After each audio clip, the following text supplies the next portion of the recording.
this since the Community Shield to really focus on the Zone 3 attack, how to create the fluidity within our players, how to create this non-verbal communication, to create more synergy and energy in our attack. There was a huge improvement in terms of our shots, 20 shots in the last game, real dominance in the last match against a tough team, Coastal Union, but there's always room for improvement. 20 shots is definitely not our target and our end goal. Scoring one goal is definitely not our end goal in matches. We need to score more, and by scoring more, you need to have more shots on target, and that has been our focus, but it's an ongoing thing.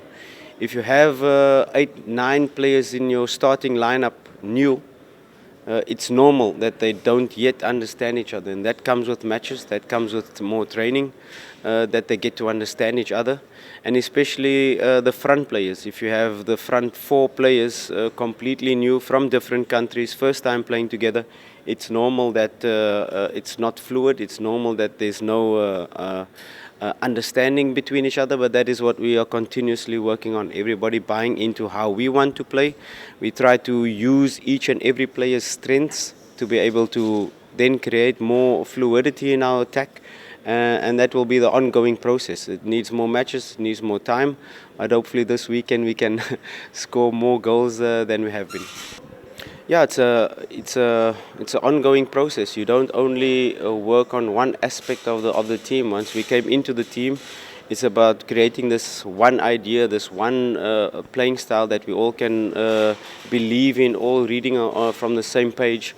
And you start first of all by creating that solid base. You don't build a house really by just putting up the walls. You have to build a foundation, and everybody understanding what we do without the ball, how we be compact without the ball, how we put pressure on opponents, how we set pressing traps to be able to regain the ball, because defending is not only not allowing the opponent to score, but defending can be how do we regain the ball in certain area to be able to score. So your defending part is also part of your attacking part. Your transition to attack is also part of where you set the pressing trap. So that's the process that we have built.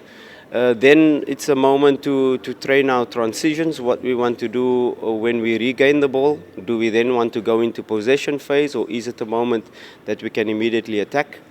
And what we do when we lose the ball. Are we going to retreat and go into a block, or are we going to try to regain the ball immediately after losing it? So those were the processes, and of course then the final part, like I said in the last week, is how we attack. How do we want to score goals? What are our creation methods? What are our 7 methods of scoring? So that is the first step process what we are putting in now.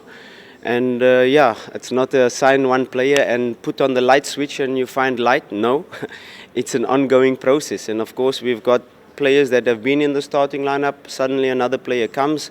You have to adapt slightly to his strengths. Maybe he was a striker that wanted a lot of crosses, but he's a striker that likes to play combination play, or he's a striker that likes the ball in space. So those are the dynamics that we're trying to gel together to create this fluidity in attack. Like I said, a club like Simba for the last 3 years have not won trophies, but we want instant success. But we don't only want instant success, we want sustainable success. So success that is going to last for the next 5, 10 years. So it's not just I'm turning on the light and suddenly we are scoring 5 goals in a match. We have to build this thing step by step, and there's no time in football. Because in a big club like Simba, you want to win immediately. But I have to think immediate 3 points the weekend, but also build this team that it can become a unit, that it can become a team that is going to dominate not only Tanzania, but put Tanzania on the map in terms of African football. Yeah, I like the positivity around the team, and when they were supporting us. Even though we didn't get the result, that was really painful for us. But how they supported the team in the last 2 matches was really good.